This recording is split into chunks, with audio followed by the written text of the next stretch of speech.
প্রিয় শিক্ষার্থীরা, রফিকুল এডুকেশন বিডির নতুন আরেকটি ভিডিওতে তোমাদেরকে স্বাগতম। আশা করি তোমরা সবাই যে যেখান থেকে আমার সঙ্গে যুক্ত হয়েছে, আশা করি সবাই ভালো আছো, আল্লাহর অশেষ মেহেরবানিতে সুস্থ আছো। তো প্রিয় শিক্ষার্থীরা, আজকে আমরা যেটা আলোচনা করব সেটা হলো তোমাদের সামারি। আসলে তোমরা ক্লাস 6 থেকে ইন্টারমিডিয়েট পর্যন্ত সামারি লিখতে হয়। আসলে তোমরা অনেকেই সামারি লিখতে গিয়ে অনেক সমস্যা ফিল করো যে কিভাবে সামারিটা লিখবো, কিভাবে লিখলে সামারিটা হবে হবে না। তো আমি তোমাদেরকে এতটুকু আশ্বস্ত করতে পারি, তোমরা যদি আমি আজকে যে সামারিটা দেখাবো, তোমরা যদি এই সামারিটা ঠিকভাবে শিখতে পারো, তাহলে তোমরা পরীক্ষা অবশ্যই ভালো একটা মার্কস ক্যারি করতে পারবে। তো তোমরা অনেক সময় সামারি লিখতে গিয়ে তোমরা অনেক দ্বিধাদ্বন্দ্বের মধ্যে থাকো যে কোত্থেকে লিখবো, কি লিখবো, আসলে সামারি কি হয় না। আসলে সেই তোমাদের যে দ্বিধাদ্বন্দ্ব, সেই সমস্যা, সেই দ্বিধাদ্বন্দ্বের বিষয়টা আমি আজকে সমাধান করে দিব। তো তোমরা সামারি দুইভাবে আসে, একটা আছে প্যাসেজ থেকে আসে আর একটা পোয়েম থেকে আসে। তো প্যাসেজ থেকে আসলে তোমরা কি লিখবা? This is the passage which has been discussed about the dash. তোমার এই প্যাসেজের মধ্যে কি নিয়ে আলোচনা হয়েছে, সেই আলোচনার বিষয়টা তুমি এখানে টপিকের জায়গায় লিখে দিবে। আমি আবারও বলছি, দিস ইজ দ্য প্যাসেজ, এটা হলো একটা প্যাসেজ। হুইচ, তখন আবার পোয়েম লিখবা না। This is the passage which has been discussed about the, ওই প্যাসেজ থেকে যে আসলে মুখ্য যে মূল যে টপিকটা আছে সে কথাটা লিখে দিবা। তো ধরো এনে লিখতে পারে টি প্লান্টেশন নিয়ে লিখতে পারে, তাহলে this is the passage which has been discussed about T plantation. অথবা ধরো কাজী নজরুল ইসলাম নিয়ে লেখা হলো, তাহলে তুমি কি লিখবা? This is the passage which has been discussed about Kazi Nazrul Islam, about Rabindranath Tagore, about importance of reading newspaper, যেটা থাকে সেটা দিয়ে দিবা। আর যদি প্যাসেজ না থাকে, পোয়েমের সামারি লিখতে হয়, তখন তোমরা কি করবে?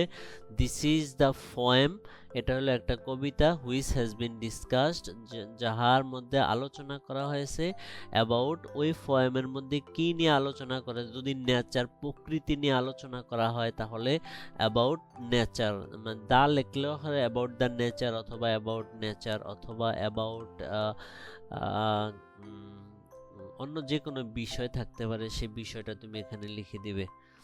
তারপরে কোনো ব্যক্তি যদি থাকে, তাহলে এনে he or she was born in, তার জন্মের স্থান আর সাল এখানে লিখে দিবা।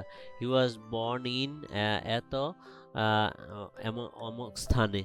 তো এইভাবে এখানে তার জন্মের স্থান ও সালটা লিখতে হবে এই অংশে। তারপরে তোমরা এখানে দুইটা লাইন লিখবা মাঝখানে, ওই পোয়েম থেকে যেটা বলছে ইম্পর্টেন্ট দুইটা লাইন লিখতে হবে, একটু বুঝে লিখতে হবে। আর যদি প্যাসেজ হয় তাহলে প্যাসেজ থেকে এখানে দুইটা লাইন লিখে দিবা মাঝখানে।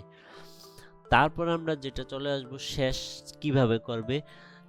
শেষ করার জন্য দ্য গ্রেট ম্যান, এখন উনি যদি গ্রেট ম্যান না হয়, নর্মাল কোনো ব্যক্তি হয়, তাহলে তুমি লিখবা দ্য ম্যান অথবা দ্য ওম্যান।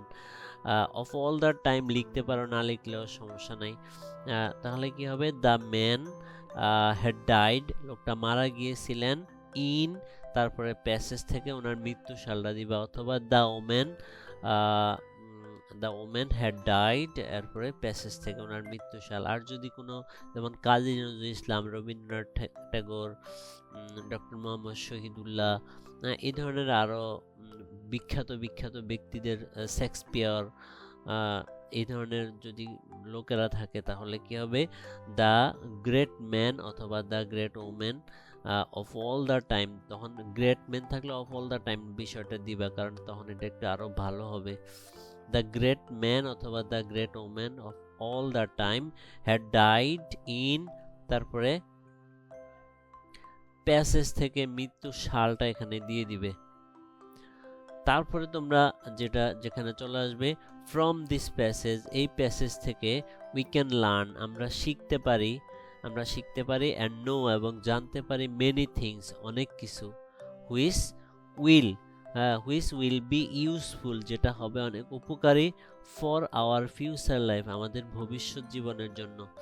তো প্রিয় শিক্ষার্থীরা, তোমরা এই নিচের যে অংশটুকু আছে, নিচের এই অংশটুকু তোমরা কষ্ট হইলেও তোমরা মুখস্থ করে ফেলবা, এই অংশটুকু নিচের অংশটা মুখস্থ করে ফেলবা, আর উপরের যে অংশটুকু আছে এই অংশটুকু মুখস্থ করে রাখবা। তাহলে তোমরা পৃথিবীর যে কোনো প্রান্ত থেকে যে কোনো জায়গা থেকে সামারি আসুক তোমরা সামারি লিখতে পারবে, আমি তোমাদেরকে এতটুকু আশ্বস্ত করতে পারি। তো তোমরা সামারি নিয়ে আর কোনো দ্বিধাদ্বন্দ্ব আশা করি থাকবে না। আজকের পর থেকে তোমরা যে কোনো সামারি অনেক সুন্দরভাবে তোমরা লিখতে পারবে। তো সবার সুস্বাস্থ্য ও দীর্ঘায়ু কামনা করছি।